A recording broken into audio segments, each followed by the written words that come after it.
we did well last year as a team. Achieved our initial aim was to get in the top 6, which we did, and then went on to get into Europe through the playoffs and had a fantastic summer. Keeping the squad together, I think, has been the main strength. One player in, a couple out, but yeah, the main core of the squad stayed the same, which is good. I think we've started using a long throw, which we've got a bit of joy off towards the end of last season, scoring in the playoff final and in the Europa League as well. So I think that's one to look forward to. But we can play it from the back as well. We like to play football, so yeah, we've got a few different options.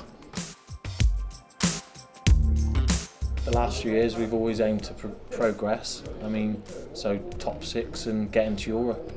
And anything less than that, then I think we'll be a little bit disappointed. There's a couple really. Obviously, we don't know much about Llandudno. They've strengthened. They've brought in a few ex-Welsh Premier League players, so they could be the unknown. But I think Connah's Quay as well. They've strengthened quite a lot of new players. If they gel, then yeah, they could be quite dangerous as well.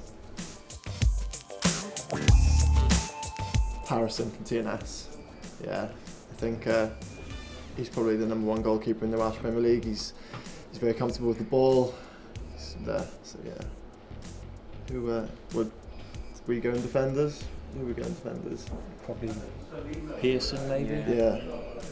Airbus. Pearson from Airbus at the back. Centre mid. Well, we need a midfielder in there, don't we? Mark Jones from Bala. Yeah, not a bad shot. Yeah, Mark Jones from Bala. And then the 2 obvious ones are Chris Venables and Jason Oswell, I think. Yeah. 2 Good top team. scorers in the league. So Get you the yeah, goals, wouldn't they?